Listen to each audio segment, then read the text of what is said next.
반갑습니다. EBS 생활과윤리 이지영입니다. 여러분과 생활과윤리 수행특강 제9강에서 만나게 되었습니다.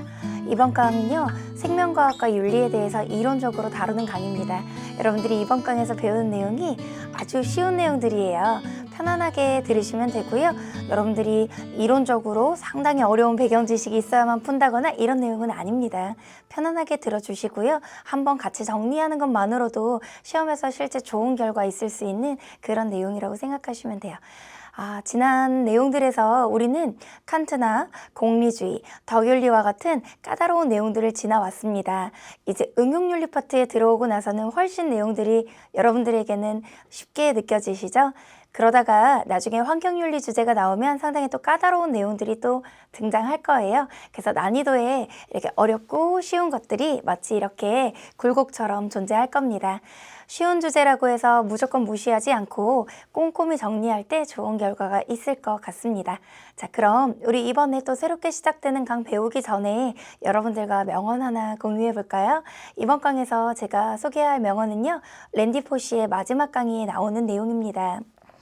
장벽에는 다 이유가 있다. 장벽은 우리가 무엇을 얼마나 절실하게 원하는지 깨달을 수 있도록 기회를 제공하는 것이다 라는 말입니다. 랜디 포시라는 교수님은요, 시한부 선고를 받고 인생의 정말 마지막 강의를 심혈을 기울여 준비를 하셔요. 그리고 그 강의 내용이 책으로 엮여져서 나왔거든요. 제가 그 책을 읽으면서 사실 가장 스스로 이 문구는 정말 좋다라고 기억해 뒀던 것들을 이렇게 여러분들에게 직접 소개하는 겁니다. 따라서 그 책을 전체 여러분과 함께 읽는 건 아니지만 그 책의 중요한 메시지를 담고 있는 거거든요. 여러분들이 인생에서 정말 원치 않는 장벽과 장애물을 만났을 때 한 번만 생각하세요. 이건 내가 원하는 꿈을 이루지 못하게 막아서는 것이 아니라 내가 얼마나 그걸 간절하게 원하는지를 보여주는 고마운 장치가 하나 있구나. 이걸 뛰어넘어서 내가 정말 간절히 이걸 이루고 났을 때 더 뿌듯하겠구나 라는 걸 보여주는 장치일 뿐입니다. 여러분들이 이겨내지 못할 장벽은 어찌 보면 여러분이 포기하지 않는 한 없을 거예요. 여러분들이 스스로 장벽에 무릎 꿇고 포기하고 할 수 없을 거야 라고 생각하는 순간 그건 끝이거든요. 여러분들이 내가 이렇게나 간절하구나, 내가 이렇게나 간절하다는 걸 보여주는 장치가 여기 내 눈앞에 놓여있구나 라고 생각하면서 당당하고 굳세게 생각하셨으면 좋겠습니다. 이번 강은 생명과학과 윤리라는 큰 주제를 가지고 있는데요. 여러분, 생활과 윤리 수능특강 교재로는 교재 46쪽 그리고 4주제 생명과학과 윤리 주제입니다. 역시 여러분들은 선생님과 필기노트를 펼 것이고요. 필기노트에 하나하나 정리해 나갈 텐데요. 다시 한번 얘기합니다. 우리는 수능특강을 같이 밑줄 치는 수업을 하지 않습니다. 그렇다고 해서 수능특강을 여러분들 안 읽으셔도 되는 건 아닙니다. 수업을 먼저 들으셔서 큰 줄기를 잡으시고 교재에 있는 내용들을 하나하나 읽으시고 이건 수업 중에 안 다뤘네. 그럼 읽기 자료로 읽어보고 넘어가야겠다. 이건 수업 중에 되게 중요하게 필기하면서 다뤘구나. 그럼 별표 쳐야겠다라고 여러분들이 직접 보시는 거예요. 자, 그럼 생명과학과 윤리의 첫 번째 주제는요, 인체 실험 얘기를 먼저 해봐야 될 것 같습니다.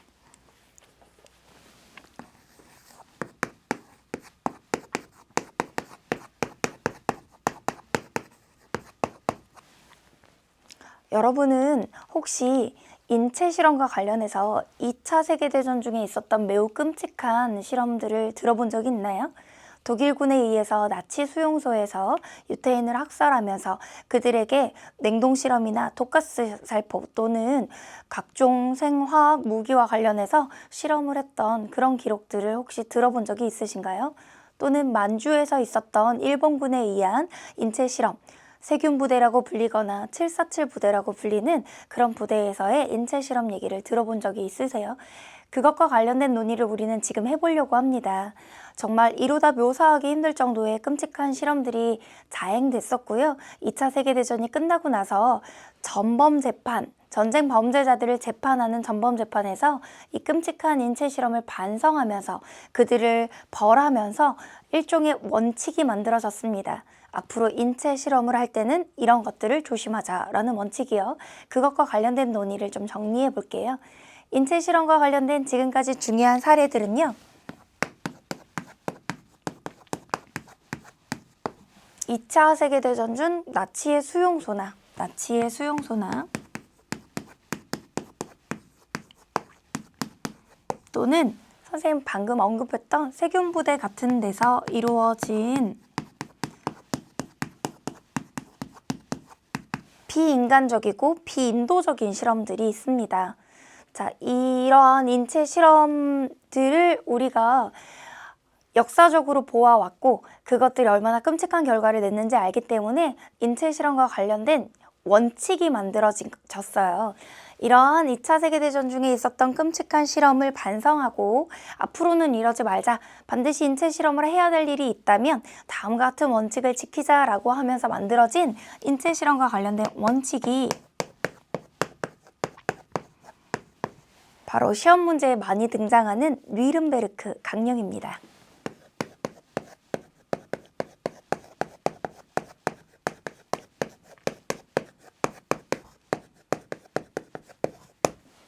(1947년경) 있었던 뉘른베르크 강령이라는 이 문서 안에는요, 전쟁 범죄자들을 재판하는 과정에서 인체 실험을 자행했던 끔찍한 범죄를 저지른 사람들에게 선고를 내리면서 다음과 같이 앞으로 인체 실험을 하게 된다면 이런 것들은 꼭 유의하자라는 것들을 규정을 했는데요. 인체 실험이라는 것은 신약을 개발할 때 이럴 때 사용을 하게 되어 있습니다. 그때 반드시 조심해야 되는 건 이 실험의 목적이 무엇인지, 이 실험을 통한 예상되는 피해와 부작용은 무엇인지를 반드시 사전에 충분히 설명하게 되어 있어요. 따라서 충분한 사전 설명,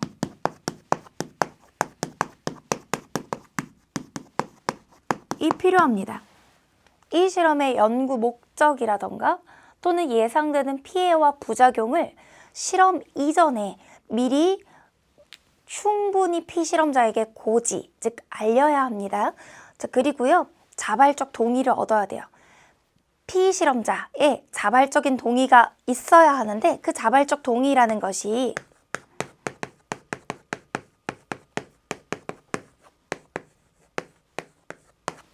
동의 능력이 있는 상태의 동의여야 됩니다. 즉 협박이나 강요가 있는 상태에서 동의를 얻어도 그건 자발적인 형태의 동의라고 보지 않거든요. 따라서 자발적 동의라고 하는 건 협박이 없고 또 강요가 없고요. 또는 속임수,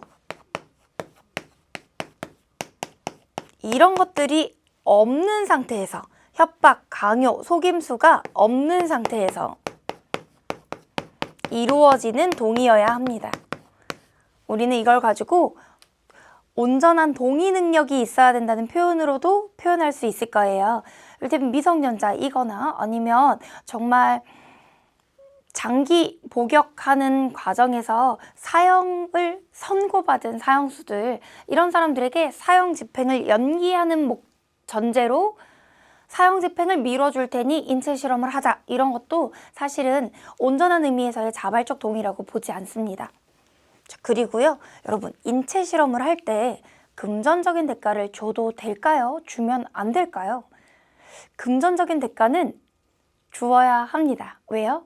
만약 인체 실험을 했는데 보상이 주어지지 않는다면 그건 그 사람의 신체와 그 사람의 시간과 노력을 착취한 게 될 수 있기 때문이에요. 꼭 금전적 대가가 아니라도 그에 상응하는 적절한 보상이 있어야 되는데요. 대신 보상이 지나치게 많거나 지나치게 적으면 안 됩니다. 그것이 이제 적절한 보상의 문제예요. 적절한 보상이 있어야 되는데요. 선생님이 대학교 1학년 때 일입니다. 그때 아르바이트를 막 알아보고 있었어요. 어떤 일을 해서 학비를 모아야 하나. 이제 대학교 등록금과 그 다음 기숙사비와 이런 것들을 이제 모아야 했거든요. 그래서 여러 가지 아르바이트들을 알아보다가 대학 병원에서 인체 실험자, 피실험자를 모집한다는 공고를 보게 된 거예요. 그리고 20에서 35세 정도의 신체 건강한 사람이어야 하고 그 실험을 하기 전에 대학병원의 비싼 건강검진을 무상으로 해주고요. 그리고 실험 조건에 적합한 사람이라면 그 사람들에게 한 달 동안 약을 먹고 그 한 달 동안 약을 먹는 동안 신체의 변화를 뭐 하는 거냐면 모니터링 하는 거죠. 그래서 다시 한번 건강검진을 또 해서 이 사람의 신체에 어떤 이상이 있는지를 알아보는 그런 실험자를 모집한다는 거예요. 그런데 막 대가가 큰 거예요. 100만 원, 200만 원 막 이렇게 주고요. 그리고 건강검진도 무상으로 몇 번을 해주고요. 근데 제가 알아본 그 실험은 남자만 모집을 했어요. 그래서 제가 한번 아르바이트를 공고하는 그 게시물을 검색을 해봤거든요.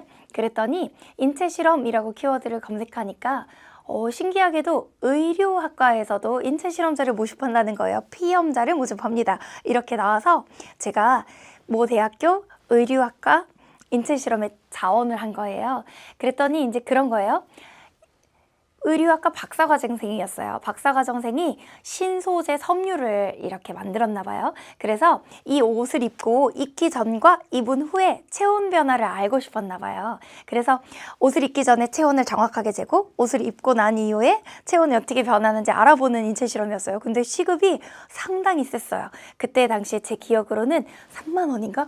그러니까 옷만 입고 있으면 되는데 시급이 되게 센 거예요. 그래서 저 할래요 했더니 대신 그분이 이제 물어보시는 거예요. 아니 근데 이게 정확한 체온을 재기 위해서 직장열을 재야 되는데 괜찮으시겠어요? 이렇게 물어보는 거예요. 직장열이 뭔지 아세요? 온도계를요 대장의 가장 끝부분에 꽂아야 된다는 거예요. 그래서 너무 제가 무섭고 부끄러워서 안 한다고 했던 기억도 나요. 제가 갑자기 이 얘기를 여러분한테 왜 하냐면요, 사실은 인체 실험에는 적절한 보상이 있을 수 있고 그게 있어야 된다는 건데, 다만 그게 너무 많거나 너무 적으면 위험할 수 있다는 걸 여러분들이 기억하게 하려고요. 그 적절한 보상이 만에 하나, 만일 if 너무 과도한 보상이 되면 뭐가 될 수 있냐면요, 유혹의 문제가 생길 수가 있어요.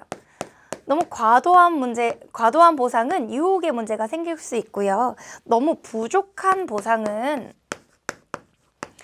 그 사람의 시간과 그 사람의 노동과 그 사람의 신체에 관련된 착취가 될 수도 있단 말이에요. 만일 과도하다면 유혹의 문제가 생기고 만일 부족하다면 착취의 문제가 생길 수 있으니 적절한 보상이 주어져야 된다. 이것이 바로 뉘른베르크 강령에서 규정하고 있는 3가지 원칙이에요. 이것이 2016 수능 대비 3월 교육청이에요. 그러니까 2015년 시행된 3월 교육청인가 문제에 이렇게 나왔어요. 피험자가, 즉 피실험자가 원하는 수준의 보상을 해줘야 한다. 이게 틀린 선지로 나왔습니다. 왜 틀린 선지로 나왔냐면요, 피실험자가 원하는 수준의 보상은 되게 많고 높은 수준일 거 아니에요. 따라서 그것이 너무 과도한 보상이 될 여지가 있겠죠. 따라서 그게 틀리게 나왔던 선지도 있습니다. 자, 인체 실험과 관련된 거 배워봤고요. 자, 그 다음 장기 이식 얘기를 좀 해볼게요.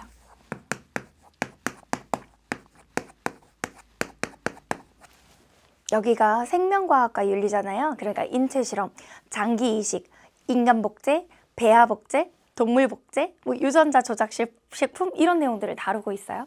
자, 장기 이식과 관련된 윤리에서는요, 장기 이식의 종류가 있어요.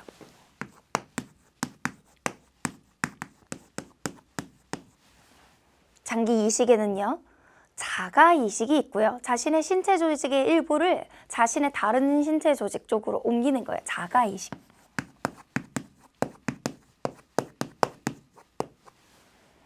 그리고 동종 이식. 동종이라고 할 때 이 종은요, 우리가 인류종, 우리는 모두 인류종에 속해 있습니다. 동물종은 서로 다른 종이고요. 같은 인류종끼리, 즉 인간의 장기를 다른 사람의 장기에, 신체 부위에 이식하는 거예요. 동종 이식이에요. 그리고 여러분, 동물의 장기를 인간에게 이식하는 것도 가능할 수 있다는 거 아세요? 가능할걸요? 이게 무균 항체 돼지라고 해서 돼지의 장기를 이용해서 인간에게 이식을 하는 방식이 연구 개발되고 있대요. 그것이 이제 이종 이식이에요.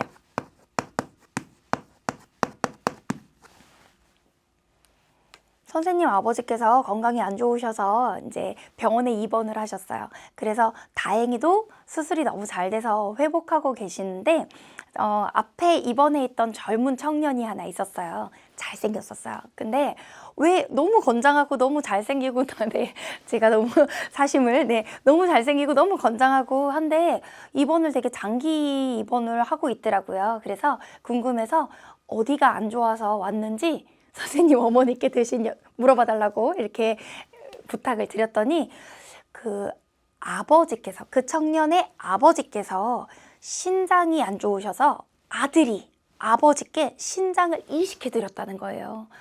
와, 갑자기 너무 멋있어 보이고 대단해 보이고 사실 존경스럽더라고요.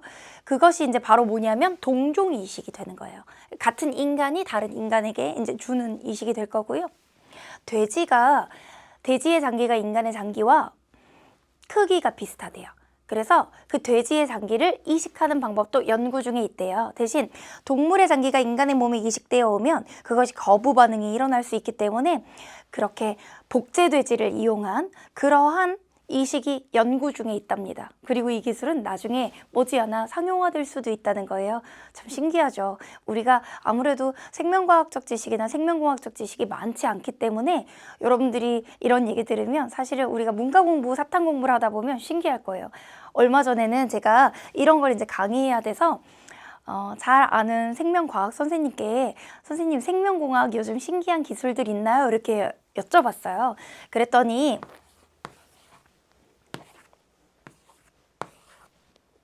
제가 그림을 못 그려서요. 제가 지금 정말 미안해요. 쥐를 2마리 그렸거든요. 쥐예요. G1, G2가 있어요.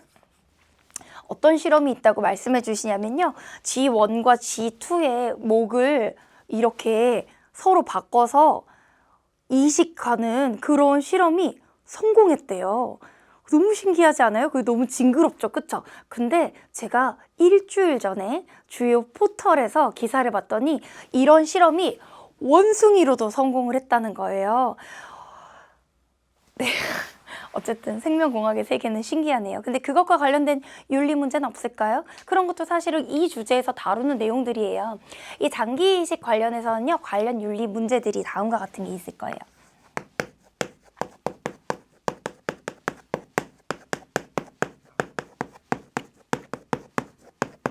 사실은 우리가 정말 모든 주제 꼼꼼하게 보고 가기 위해서 가지만 이 내용을 여러분들이 암기해야 될 정도의 내용은 아니에요. 선생님이 강조하는 그 노란 펜으로 필기하는 거 있잖아요. 여러분들은 뭐 파란색이나 다른 색으로 적겠지만 그런 내용들은 여러분들이 키워드는 알고 가셔야겠지만 흐름을 듣듯이 그냥 편안하게 이야기 들으셔도 되는 내용입니다. 우선은 장기 이식할 때요. 뇌사자의 장기를 이식하는 것과 관련된 문제가 하나 있을 수 있겠네요. 우리 사실 지난 강의들에서 안락사나 뇌사 얘기를 간단히 했었죠. 뇌사를 사망으로 인정하게 되면 뇌가 불가역적 정지, 다시 깨어날 가능성이 없는 상태로 정지한 상태에서는 7일에서 10일 이내에 심장과 폐도 정지해서 사망에 이르게 된다 그랬잖아요. 그럼 뇌사 상태인 사람을 심장이 멈추기 전에 장기를 이식하는 게 가능하다 그랬죠? 근데 그 뇌사자의 장기 이식 관련해서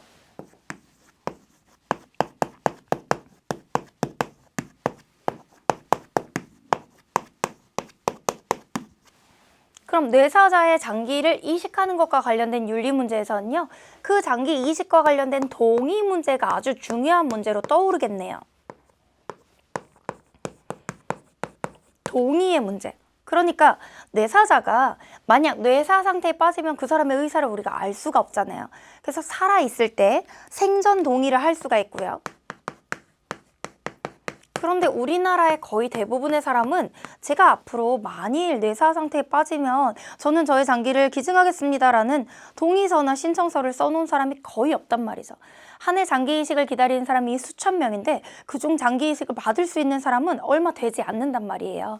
따라서 뇌사자의 장기 이식과 관련해서는 생전의 동의를 얻어야 하는데 만약 그렇지 않다면 유가족의 동의를 얻어야 하는가? 유가족의 동의.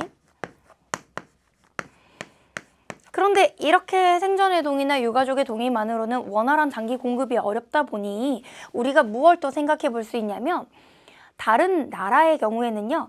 명시적인 거부, 저는 앞으로 뇌사 상태에 빠지더라도 절대로 장기 기증을 하지 않겠습니다라는 명시적인 동의가 없었다면 만약 명시적인 거부, 명시적인 거부네요. 거부가 없었다면 이거를 할 수 있게 해줘야 되지 않나라는 논의도 나오고 있어요. 그래서 거부가 없을 시에 명시적인 거부가 없을 시에는 인정해주는 것. 또는 이런 방식도 있어요. 공공기관에 문의하는 방식.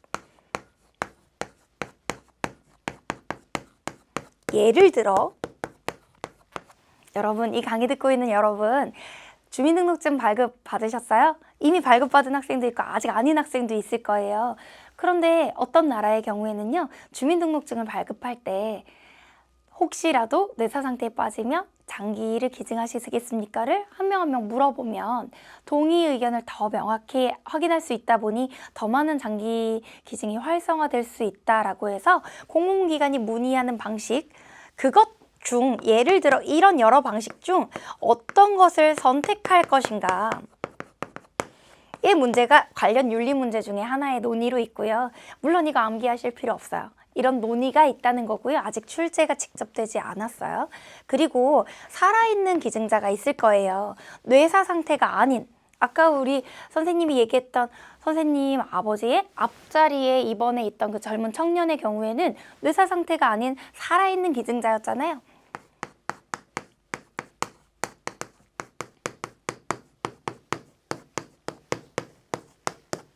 살아있는 기증자의 경우 만일 우리 이제 수능특강 문제에서도 4주제 뒤에 문제 우리가 풀게 되겠지만 신장 같은 경우는 2개가 있어요. 그리고 하나를 떼내도 작동을 합니다. 근데 사랑하는 딸이 심장을 다쳤어요. 그래서 어머니가 사랑하는 딸을 위해 자기의 생명 포기해도 좋으니 심장을 이식해주고 싶어요. 여러분, 이런 기증을 우리가 허용해야 할까요? 윤리적으로? 그 문제가 우리 수능특강의 뒤에 나와 있거든요. 그런데 이건 우선 기증해줄 사람의, 기증받을 사람 말고요, 기증해줄 사람의 피해가 너무 크잖아요. 그렇다면 이건 장기 기증을 허용하지 않는 것이 윤리적이지 않을까요? 그래서 기증자의 피해를 최소화해야 되고 기증받을 사람의 필요는 절박해야 되고, 즉 필요의 절박성.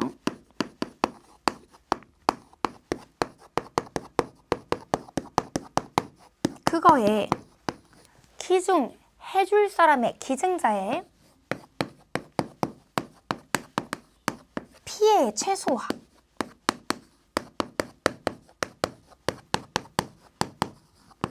이런 것들, 위험의 정도를 고려를 해야 되겠죠. 그러니까 이런 것과 관련된 논의도 있을 거라고요. 이런 윤리 문제가 논의가 된다가 중요한 거예요. 근데 이것만 관련돼 있는 게 아니라요. 3번째, 만약 이종이식과 관련해서, 이종이식 관련,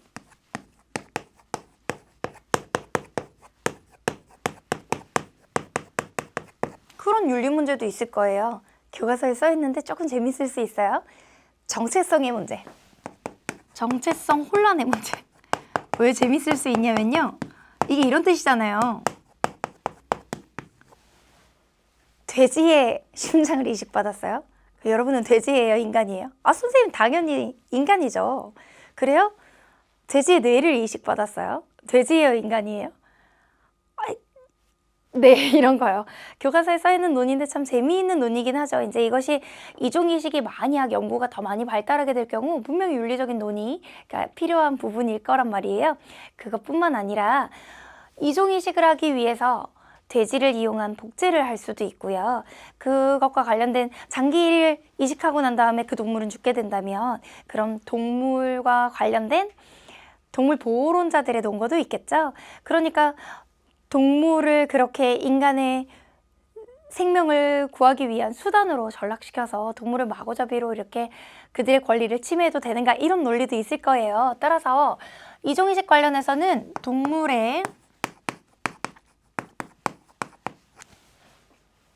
권리를 침해하는 거 아니냐, 이런 논란도 있을 수 있겠죠. 또 생태계의 이런 안정성을 해칠 수 있다, 이런 얘기도 있을 수 있고요. 이런 논리들이 있다는 거예요. 그런데 시험 문제에는 직접적으로 많이 나오는 건 뭐냐면 이 4번째 논의입니다. 장기 분배 관련한 거예요. 장기 분배 기준. 이건 여러분들이 좀 기억해 두셔야 돼요. 장기가 만약 있는데 이걸 누구에게 줄 거냐는 거죠. 우리나라는 2000년에 만들어진 장기 등 이식에 관한 법률이란 법률이 있습니다. 거기서 이미 장기 분배와 관련된 기준에 대해서 논의를 많이 했는데요. 문제는 우리가 기본적으로 두 가지 중요한 원칙 안에서 선택을 할 수 있다는 건데요. 효율성과 공정성을 고려해야 된다는 거예요.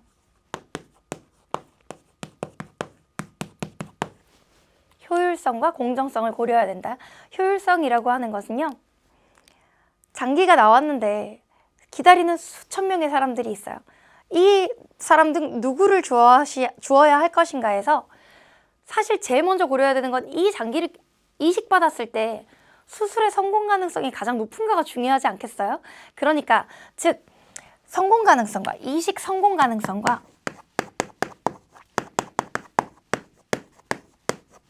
그런데 이식 성공 가능성은 누가 높을까요? 조직이 적합한 사람이 가장 높겠죠. 그래서 조직 적합성.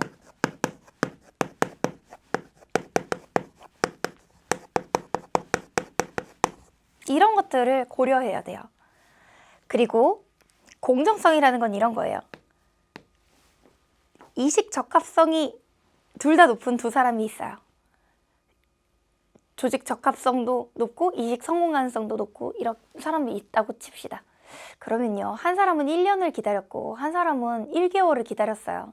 보다 오래 기다린 사람을 주는 것이 더 공정하지 않을까요? 따라서 공정성은 오래 기다린 환자보다 오래 기다린 환자를 주는 것과 관련돼 있어요. 또한 불법 장기 매매를 조심해야 된다는 논의도 있을 수 있으나 우선 여러분들이 그건 너무 상식선에서 잘 알고 있어서 이 두 가지는 좀 강조를 해볼게요. 이것이 장기 이식과 관련해서 가장 논의가 되는 부분이었고요. 여러분들이 신경 쓰셔야 될 건 장기 분배 기준입니다. 자, 이제 우리는 무슨 얘기로 넘어갈 거냐면요. 복제, 생명복제와 관련된 얘기로 넘어가 볼게요.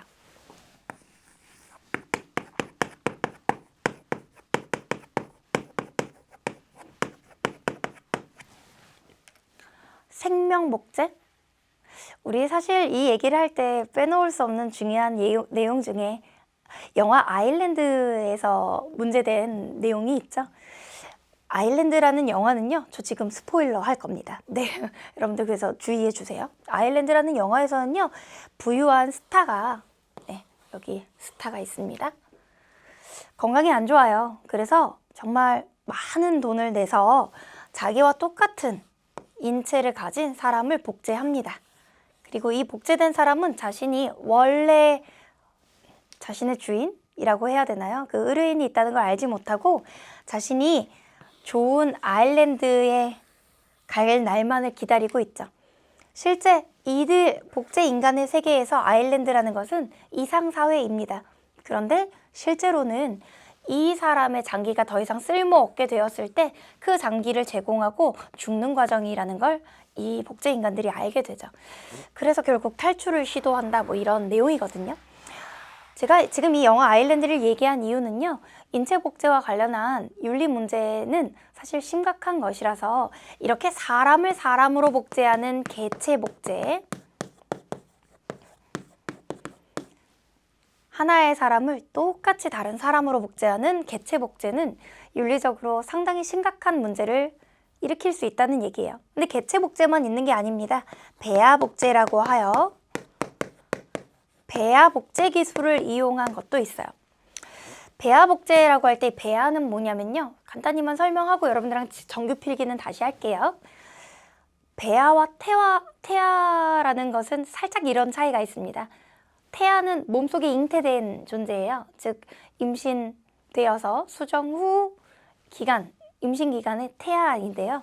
그 수정 후 2주부터 8주 정도의 기간, 수정 후 대략 2주부터 8주 정도의 기간 우리가 배아 상태라 그래요.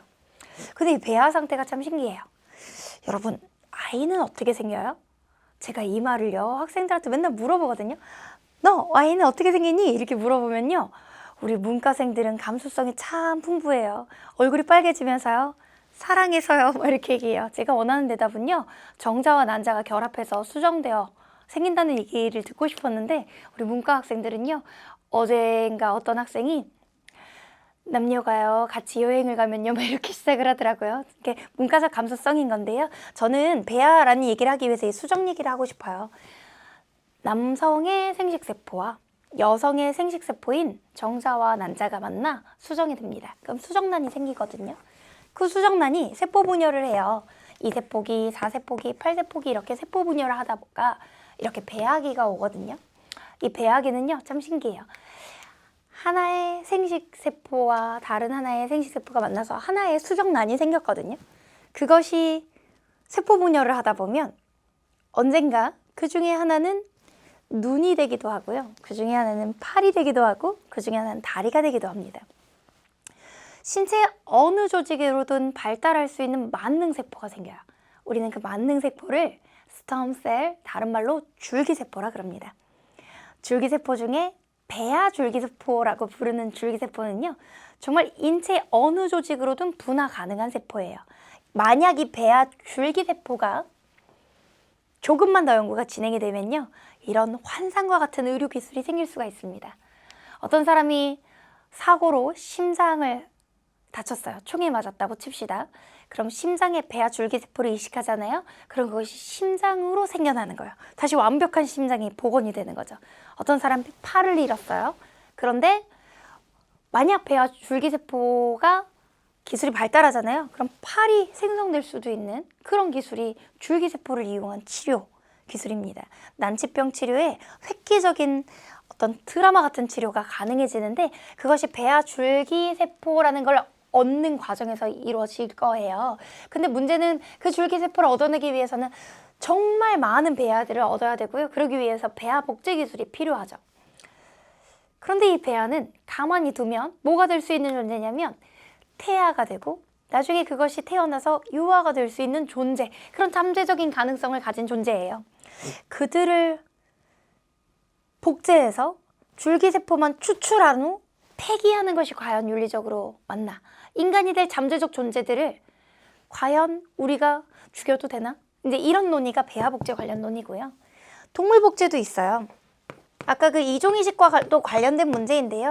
동물 복제, 이건 과연 동물의 어떤 동물이라는 존재의 가치를 훼손하는 것이 아닌가? 이런 논리가 있을 수 있다는 거죠.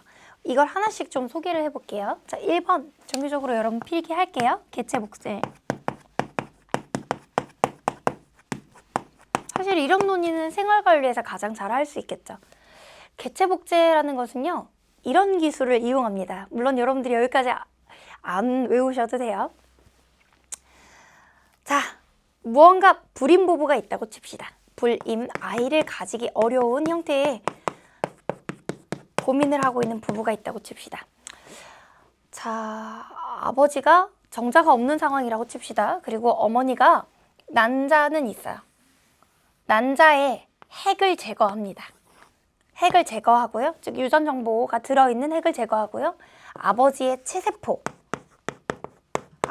체세포에 유전 정보가 온전히 들어있는 46N의 유전 정보가 들어있는 그 체세포를 다시 핵을 빼내요. 여러분 간단히만 한번 들어보세요. 왜냐하면 제가 그냥 개체 복제라고만 하면 여러분들이 전혀 이해가 안 될 수가 있으니. 자, 여기요. 생식세포인 정자에는요. 남성의 생식세포인 정자에는 23개의 유전 정보가 들어있대요. 그리고 난자에는 역시 23개의 유전 정보가 들어있대요. 그리고 그게 만나서 하나의 체세포로, 그러니까 수정란이 되면요 46개의 유전 정보가 들어있는 온전한 세포가 되거든요. 그래서 성인의 체세포에는 46개의 유전 정보가 들어있답니다. 그리고 생식세포에는 그의 절반의 유전 정보가 들어있어서요. 여러분들은 엄마도 닮고 아빠도 닮는 거예요. 그런데 어떤 이유에선가 남성의 정자가 없게 되는 경우 아이를 가질 수가 없는 상황이면 아버지의 체세포의 유전 정보를 그대로 가져와서 어머니의 난자에 그대로 이식을 하면 어떻게 되냐면요.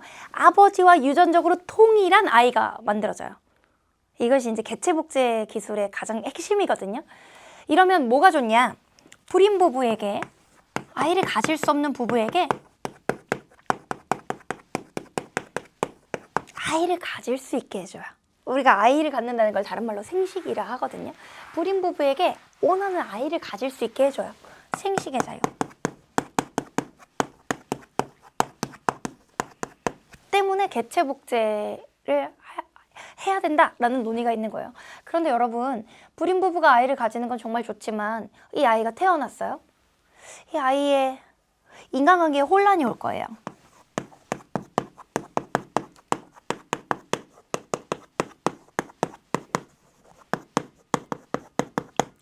정체성 문제도 생길 겁니다.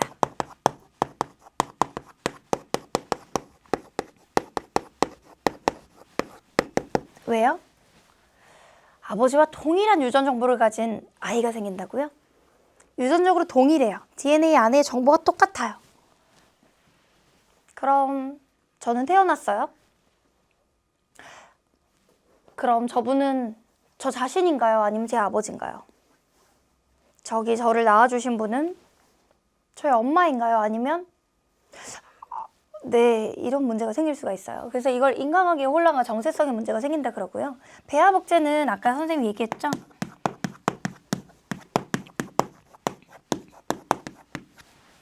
배아복제는요, 무엇을 위해서? 줄기세포 추출 기술을 이용해서 만능세포라고 불려요.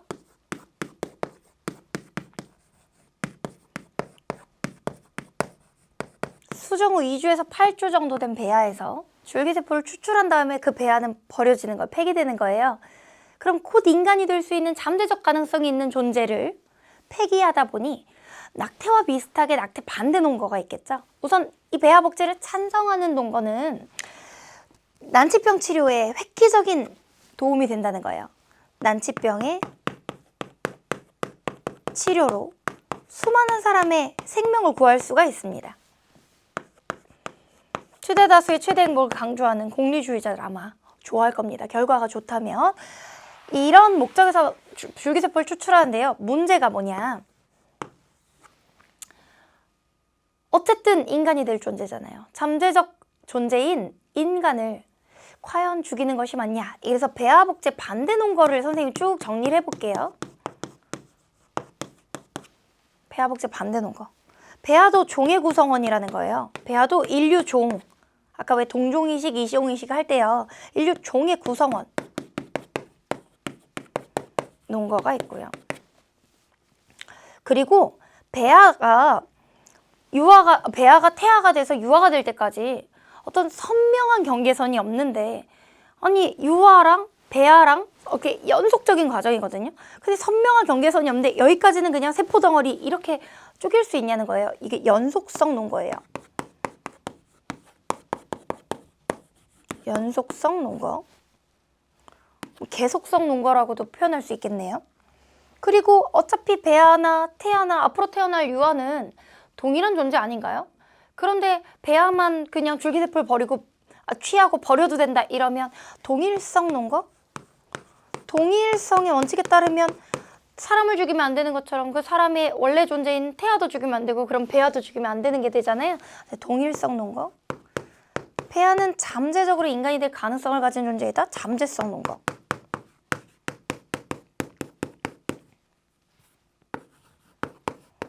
이런 논거들로 배아복제를 반대하는 논거들이 있다는 거죠.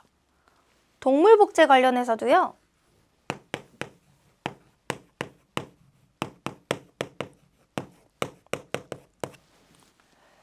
여러분 동물을 복제한다고요? 복제양 돌리라고 들어보셨어요?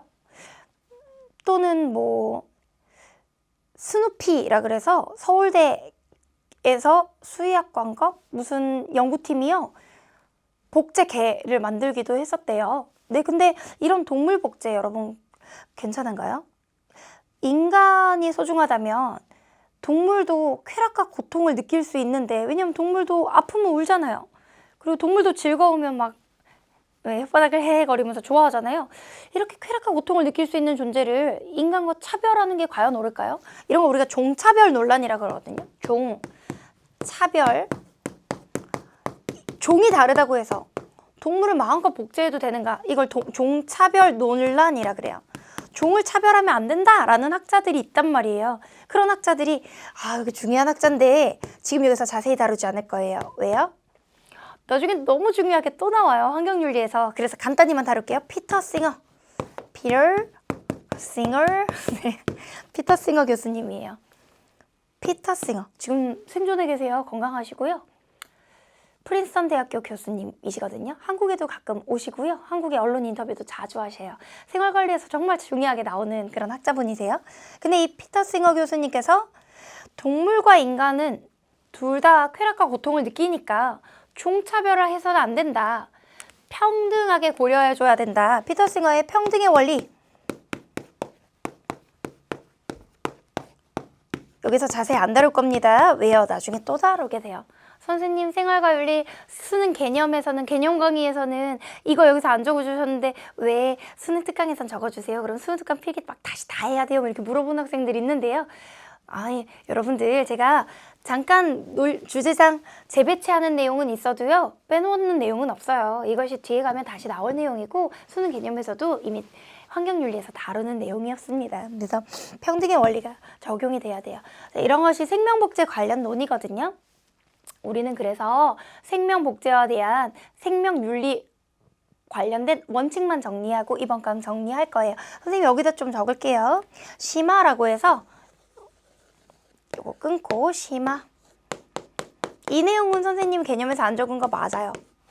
네. 만약 개념 강의를 듣고 여기 또 들어오는 학생들은 이 부분은 추가하세요. 심화 관련해서 생명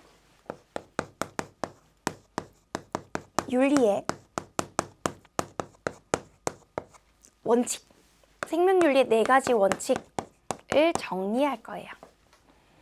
그런데요, 이거는 어차피 정보윤리 원칙에서도 비슷한 게 나와요. 그래서 지금 여기서 굳이 안 적어도 나중에 비슷한 윤리 원칙을 좀 듣게 될 겁니다. 원래는 작년 수능 특강까지는요, 이 학자들이 뷰챔과 칠드레스라고 표기가 됐는데 이번 수능 특강에는 비첨이라고 이름이 바뀌었더라고요. 물론 한국어 표기가 바뀌겠죠. 뷰챔이라고 선생님 작년까지 강의를 했는데 비첨과 칠드레스.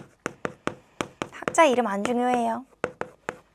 어떤 의미에서는 극단적으로 생활관리 학자 몰라도 학자 이름 몰라도 문제는 풀리는데 어떤 경우에는 학자 이름을 알아두는 게 구분과 공부에 더 쉬워서 우리가 적어줄 때가 있는 거예요.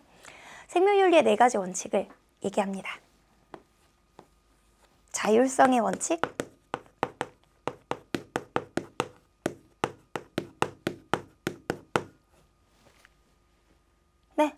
이를테면 인체 실험을 하거나 한다면 자발적 동의 필요했잖아요. 자율성의 원칙에서 그런 내용을 얘기하고요.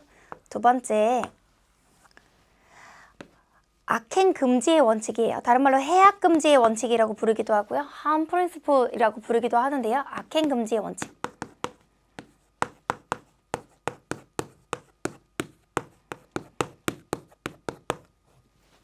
이 인체 실험이나 또는 진료 행위로 인해서 누군가 아주 극심한 피해를 입을 것이 예상이 되면 그건 하면 안 된다는 거예요. 자, 그 다음 선행의 원칙.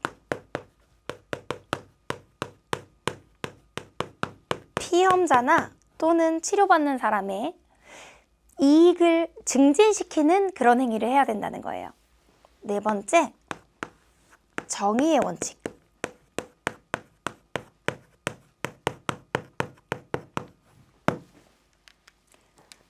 공정하게 분배와 관련된 게 정의인데요. 공정하게 분배되어야 된다. 의료와 관련된 모든 자원은 공정하게 분배되어야 된다는 건데요.